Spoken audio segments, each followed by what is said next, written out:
قال العلماء رحمه الله الحمد لله الحمد لله والصالح أن أرسل رسول الله صلى الله عليه وسلم قال يا رسول الله إذا سمعت مكتوبا وزدت رمضان وأحللت الحلال وحرمت الحرام فهل أزيد على ذلك شيئا أدخل الجنة قال نعم. Takbir setelah salam, seperti Ibnu Abbas mengatakan, kami tidak mengetahui kecuali selesainya Nabi itu dengan takbirat, dan ditafsirkan oleh Imam Ahmad dan yang lainnya yang meriwayatkan dari anaknya Ibnu Abbas bahwa bertakbir 3 kali Allahu Akbar, Allahu Akbar, Allahu Akbar setelah salam, dan ini di Sahih Al-Bukhari dari Ibnu Abbas. Maka angkat tasbih dan tahmid dan takbir kalian. Dan sering saya menghukum dari para ikhwah setelah selesai malah ngobrol. Itu tidak pantas. Maka mohon maaf jika saya di sini tegas. Kayak tadi ada 2 orang yang dipukul karena masbuk. Ini kenapa sih Ustadz, ini urusan banget. Orang terlambat sholat dihukum. Orang ngobrol setelah salam dihukum, dijewer. Karena kita ingin membiasakan kepada kalian mengikuti sunnah, menghidupkan sunnah, disiplin. Maka disiplin itu tidak mesti disiplin kepada aturan-aturan yang dibuat dunia. Cuci kaki sebelum tidur dan sebagainya misalnya dari urusan dunia, tapi disiplin untuk mengikuti sunnah dan berlomba-lomba dalam kebaikan. Maka disiplin, jangan terlambat sholat. Masbuk, kemana? Tidak ikut takbir awal. Terlambat di WC, ngantri. Ya kalau memang WC-nya baru 5, dimaklum, jangan ngantri semuanya. Setelah adzan baru masuk. Jadinya terlambat. Dari tadi sudah mandi 2 jam ba'dal asar. Mau mandi 1 jam terserah. Yang jelas masih 2 jam waktu. Kenapa bisa terlambat? Kemudian setelah salam yang lain berzikir, ini ngobrol. Kelahi-kelahi, pukul-pukulan. Maka ini tidak pantas. Kita membiasakan kepada sunnah. Jadi please mohon maaf jika sedikit-sedikit kita nih galak. Bukan apa-apa, karena kita mencintai kalian. Kalau kalian mempunyai guru dibiarkan main-main, dibiarkan main-main, itu gurunya tidak sayang. Iya apa tidak? Yang sayang ya masbuk, beletak. Di saat berzikir, ngobrol, sini, pukul, jewer. Nah itu, sayang. Sayang untuk dunia dan hari akhirat. Agar kalian banyak pahalanya. Tidak lalai ngobrol dan sebagainya. Maka ini keutamaan dari al-adhkar. Maka mulai dari sekarang please, hidupkan sunnah-sunnah tentang adhkar. Apa saja hidupkan sunnah tentang adhkar? Pertama, mengangkat suara seperti Ibnu Abbas tadi. Kalau bisa takbirat yang 3, Allahu Akbar, Allahu Akbar, Allahu Akbar, semua gemuruh. Setelah itu subhanallah 33 kali dan yang lainnya, astagfirullahaladzim 3 kali, Allahumma antas salam, gemuruh. Kalau kita di masjid-masjid awam seperti itu gemuruh, namun mereka bedanya adalah dengan kur, dipimpin oleh imam. Kalau kita tidak ada perintah Nabi untuk dipimpin oleh imam, namun dari sunnah tidak diam, silent setelah dzikir. Dan ini sering saya tambih di saat daurah-daurah, karena di masjid-masjid yang kami datangi dari masjid notabene ahli sunnah, setelah imam assalamualaikum warahmatullah, assalamualaikum warahmatullah, diam, silent, menutup mulut, sunyi. Padahal kata Ibnu Abbas, raf'us saut bil adhkar itu di zaman Nabi, dan kami tidak mendapati Nabi setelah selesai sholat kecuali dengan takbirat, didengar keras. Maka please hidupkan sunnah ini. Dan tidak ada yang ngobrol setelah salam sampai selesai zikir. Maka hidupkan sunnah-sunnah ini barakallahu fikum. Dan keutamaannya tadi di dalam hadis ini dari Abu Malik Al-Asy'ari bahwa keduanya tamla'al mizan atau tamla'a ma baina samawati wal ard, penuh, sepenuh antara langit dan bumi pahalanya. Maka jangan dibiarkan. Dan juga dari keutamaannya tadi kami sebutkan, menyebabkan seseorang fight booster, menyebabkan seorang imannya melejit, amalan-amalannya banyak dengan perkara apa? Tahmid, takbir, tasbih. Seperti tadi fuqara al-muhajirin mengadu kepada Nabi, wahai Rasulullah, orang-orang yang kaya raya mereka pahalanya lebih dari kami. Dia bagaimana cemburu dari amal. Kamu ingin sama seperti mereka, mempunyai pelejitan, keimanan, fight booster, dan pahala yang besar? Iya. Ya sudah, diberikan rahasia apa? Bertasbih, bertahmid, bertakbir setiap selesai sholat. Maka awas, jangan ngobrol di waktu selesai dari sholat. Maka jangan lewatkan keutamaan ini. Kata Nabi, afala ukhbirukum bi amrin tudrikuna man kana qablakum. Kalian akan melejit melebihi dari orang-orang yang terdahulu sebelum kalian dari segi pahala.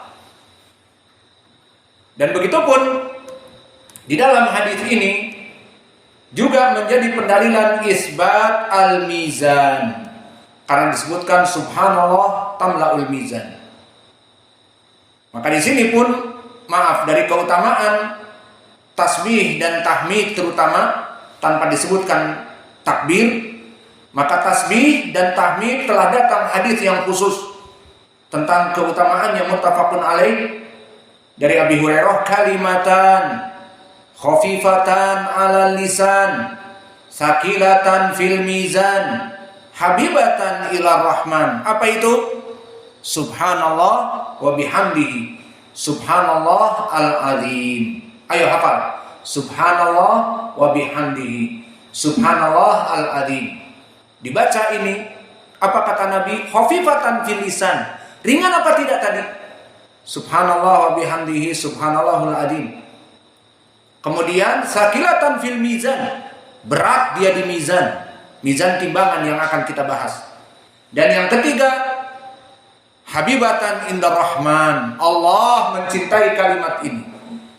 Maha suci Engkau wahai Allah. Subhanallah, Allah mencintainya. Juga alhamdulillah, segala puji bagi Engkau wahai Allah. Allah mencintainya.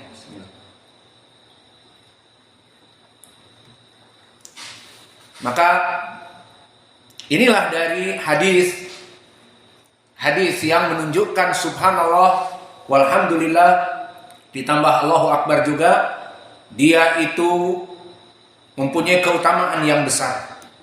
Kemudian kita kembali kepada lafaz bahwa di dalam hadis ini disebutkan subhanallah walhamdulillah tamla'al mizan, menyebabkan mizan itu berat. Dan tadi di hadis yang kami sebutkan yang muttafaqun alaih juga dari Abi Hurairah, kalimatan khafifatan fil lisan sakilatan fil mizan habibatan indar rahman. Maka ini pun menjadi pendalilan subhanallah al-azim subhanallah wa bihamdihi. Ada yang dikedepankan dan ada yang diakhirkan, sama di beberapa riwayat subhanallah al-azim subhanallah wa bihamdihi. Dan yang ma'ruf fi sahihain subhanallah wa bihamdihi subhanallah subhanallahil azimi. Maka permasalahan yamla al-mizan, kedua kalimat ini dia itu menjadi berat di mizan. Maka ini menjadi pendalilan bagi kita bahwa al-mizan itu ada. Dalil hadis ini tentang isbat al-mizan. Kenapa kita katakan isbatul mizan? Karena di sana ada kelompok ahlul bid'ah, hunaka minal mubtadi'ah man nafau al-mizan. Haula kal jahmiyah ma'ruf wal mu'tazilah wa ahlu al-kalam minal falasifah. Hum yaqulun ma fi mizan, kaif mizan fil akhirah. Nggak ada timbangan di hari akhirat. Memangnya mau nimbang apa? Maka ada timbangan. Pendalilannya hadis ini. Bahwa subhanallah walhamdulillah tamlaan. Keduanya membuat berat di mizan. Maka faedah yang kita ambil dari hadis ini isbatul mizan. Maka al-mizan inda ahli sunnah waznun hissi hakiki. Bahwa timbangan itu ada dan benar-benar timbangan, bukan majaz. Amal Mu'tazilah min haula alladhi yunkiru al-mizan hum yaqulun laisa hakiki wala hissi. Al-mizan huwa ibarah anil adl. La ilaha illallah. Ini al-mizan bermakna Allah maha adil. Allah ya'dil fi hukmihi. And justice for all. Dan keadilan untuk semua manusia dan jin. Maka itu kata orang-orang Mu'tazilah. Hada batil. Maka telah menunjukkan dalil-dalil Al-Quran wa sunnah an subutul mizan hakikiyan hissiyan. Kama qala ta'ala fi kitabihil karim fil qari'ah. Alladhi daiman nahnu naqra'u. Fa'amma man saqulat mawazinuh fahuwa fi 'ishatir radiyah. Qiraah man ya Hudzaifah? Fahuwa fi 'ishatir radiyah. Hah? Al-Wars jelas. Qiraah man ya syabab? Nah? Al-Kisai, Masya Allah, Muhammad ahsan min Hudzaifah. Idribu Hudzaifah ya nas fil bait. Fahuwa fi 'ishatir radiyah. Wa amma man khaffat mawazinu fa ummuhu hawiyah. Maka qiraah hafaz fa amma man saqulat mawazinu fa huwa fi 'ishatir radiyah wa amma man khaffat mawazinu fa ummuhu hawiyah. Maknanya sama. Barang siapa yang berat mawazinu hada huwa syahid. Mawazin jamak min mizan. Barang siapa yang berat timbangan-timbangannya, fahuwa fi 'ishatir radiyah, dia akan hidup dalam kenikmatan surga. Wa amma man khaffat mawazinuh, dan barang siapa yang ringan timbangannya, maknanya lebih berat timbangan keburukannya, fa ummuhu hawiyah, maka yang lebih pantas baginya hawiyah, api yang menggelegak.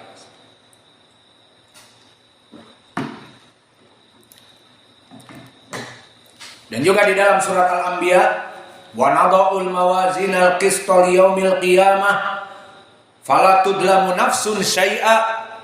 Maka kami akan menyimpankan mawazin, jamak dari mizan. Wa nada'ul mawazina al-qista. Kami akan menyimpan timbangan-timbangan keadilan liyaumil qiyamah. Lebih jelas lagi di hari kiamat, sebelum masuk surga dan neraka, karena ditimbang dulu. Maka dari ayat-ayat ini menjadi pendalilan bahwa mizan itu ada. Dan juga di dalam Al-Mu'minun, faman saqulat mawazinuh faulaika humul muflihun wa man khaffat mawazinuh faulaika alladziina khasiru anfusahum fi jahannama khalidun. Di Al-Mu'minun, yang maknanya barang siapa yang berat timbangannya, maka mereka orang-orang yang beruntung. Dan barang siapa yang ringan timbangannya, maksudnya timbangan kebaikannya lebih ringan dari timbangan keburukan, faulaika alladziina khasiru anfusahum fi jahannam khalidun. Maka mereka orang-orang yang khasiru, merugi dari diri-diri mereka, dan mereka di dalam api neraka kekal padanya. Adapun pendalilan dari sunnah tentang permasalahan mizan, di antaranya hadis ini, bahwa subhanallah walhamdulillah tamla'anil mizan. Keduanya memenuhi mizan. Dan juga seperti di dalam hadis tadi muttafaqun alaih dari Abi Hurairah, pendalilan di hadis, kalimatan khafifatan ala lisan, sakilatan fil mizan, habibatan ila rahman, subhanallah wa bihamdihi subhanallah hil azimi. Maka ini pendalilan di Al-Quran dan Sunnah tentang mizan. Idan al-mizan hak. Bagaimana sifatul mizan min babil faidah? Sifatul mizan lahu kifatan. Bahwa mizan itu mempunyai dua neraca. Bukan satu tetapi dua neraca. Mana pendalilannya tadi di Al-Quran? Fa'amma man thaqulat mawazinuh wa amma man khaffat mawazinuh.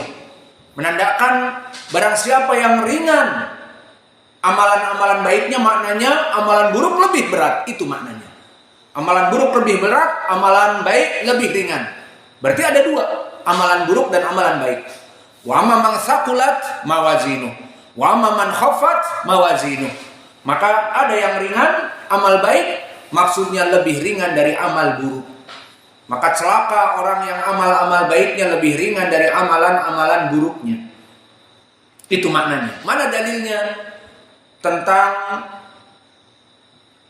dua neraca di dalam hadis? Ma'ruf hadis al-bitaqah.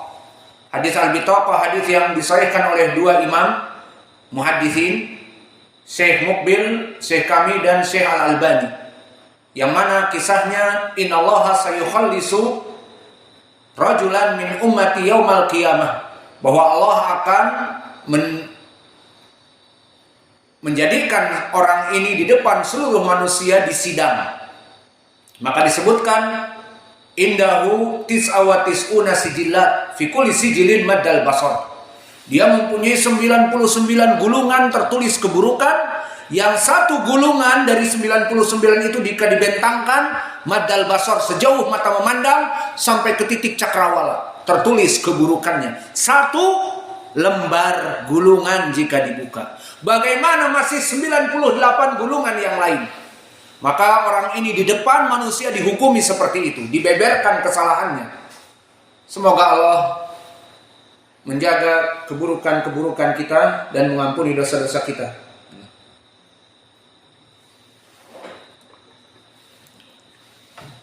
Maka orang ini mempunyai 99 gulungan, putus asa. Allah mengatakan, menanyakan, hal indaka khairun qat, apakah kamu mempunyai kebaikan sedikit pun? Qala la ya Rabb. Maka dia putus asa mengatakan, tidak. 99 semuanya buruk tercatat, maka apa kebaikan yang ada pada dirinya? Maka dia mengatakan, la ya Rabb. Namun Allah yang maha adil mengatakan, la adlimukal yaum, aku tidak akan mendolimi kamu. Kamu mempunyai kebaikan di sisi Allah. Apa?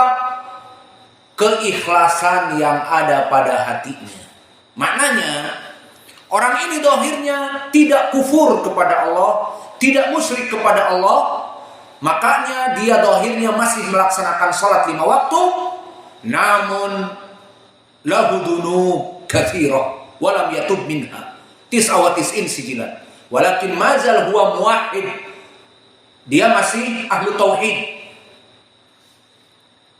Fala hada dzukira ana la adlimukal yaum kama qala ta'ala, aku tidak akan mendolimi kamu. Fayukhraju min qalbihi bitaqah la ilaha illallah. Dikeluarkan dari hatinya tauhid kar. Jadi bukan ATM saja, kartu KTP dan sebagainya yang kita punyai kelak. Bahkan di hari kiamat tidak ada ATM, tidak ada KTP lagi. KTP apa? Di mahsyar. Tinggal di jalan mahsyar. Tidak ada KTP lagi.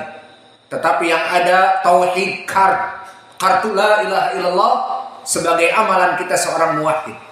Ini yang orang itu lupa karena dosa-dosa yang dipampang di depan manusia 99 gulungan. Apakah kamu mempunyai kebaikan? Hal indaka khairun qad la ya Rabb. Wa huwa muwahhid. Wa hada a'zam indallah min kulli syai'. Muwahhid walau kana zaniyan, muwahhid walau kana syariban lil khamr, muwahhid walau kana akila riba, muwahhid walau ya'mal wa ya'mal lakin muwahhid. Faqala Rabbul Izzah bal indaka khairun. Fa akhadha al-bitaqah fi kiffah. Akhadahu minhu wa tarahahu fi kiffah. Dari dua neraca. Neraca yang pertama disimpan di tokoh kebaikan, maka neraca kebaikan disimpan di tokoh. Dan neraca keburukan mizanil khair dan wa mizan syarr. Wa mizanal asani lisayiat ay asijillat tis'awatis'ina sijillat. Mazala hada rajul yaqul ya rabbana ma hadhihi bitaqah bihadhihi sijillat. Masih putus asa. Ya Allah, apa faedahnya hanya bitaqah la ilaha illallah yang wallahu alam sampai bilang seperti itu kayaknya kecil dan ringan dibanding 99 gulungan yang besar dan berat. Ini dari segi kuantiti. Iya apa tidak? Antum menimbang sekarang misalnya 1 gram emas dengan baja 2 ton, 2000 kilogram. 1 gram dibanding kilogram, 2000 lagi kilogram. Maka mana yang lebih berat? 2000 baja stainless steel misalnya dibanding dengan 1 gram dahab emas. Mana yang lebih berat? Lebih berat dari jumlah kuantiti. Maka dia mengatakan, ya Rabbana ma hadhihi sijillat ma hadhihi bitaqah. Apa faedahnya dari kartu yang dohirnya dilihat ringan dengan gulungan yang besar dan banyak? Ini sudut pandang manusia melihat kepada kuantiti, melihat kepada jumlah. Dan itu adalah timbangan dilihat dari jumlah. Dan itu prakteknya fa'ama man saqulat mawazinu fa'ama man khaffat mawazinu, antara berat dan ringan, dan itu yang diinginkan. Maka apa faedahnya? Mada qala rabbuna la adlimu kal yaum farfi'atis sijillat wa suqilatil bitaq. Maka aku tidak mendolimi kamu hari ini menjadi berat bitaqah la ilaha illallah, berat dan menjadi ringan seakan-akan tidak ada apa-apanya gulungan. Wa fi riwayah qala wala yaqulu min la ilaha illallah. Maka tidak ada yang lebih berat daripada amal la ilaha illallah. Idan at-tauhid ya ibadallah. Fahada rajul idan mada idan gufiro, diampuni dosa-dosanya. Lalu bagaimana dengan amalan yang buruknya tadi? Allah ridho. Bisa seperti itu? Bisa. Ada dalilnya di Al-Quran. Innallaha la yaghfiru an yushraka bihi wa yaghfiru ma duna dzalika liman yasha. Maka Allah tidak akan pernah untuk memberi ampun orang-orang yang mati dalam keadaan kesyirikan. Wa hadza rajul muwahhid ma'ahu bitaqah walakin lahu dzunub tis'in sijillat. Qala rabbuna jalla wa ala fil Qur'an wa yaghfiru ma duna dzalik. Isyarah dzalika ma duna dzalik kemana? Ila asyirk. Dan makna wa yaghfiru ma duna dzalik ay dzalik bimakna syirk, ismun isyarah ta'udu ila syirk. Innallaha la yaghfiru an yushraka bihi wa yaghfiru ma duna dzalika ta'udu ila asyirk. Maka Allah mengampuni, masih mengampuni bagi mereka orang-orang yang mempunyai amalan selain amal kesyirikan. Faidan tis'atu tis'ina sijillat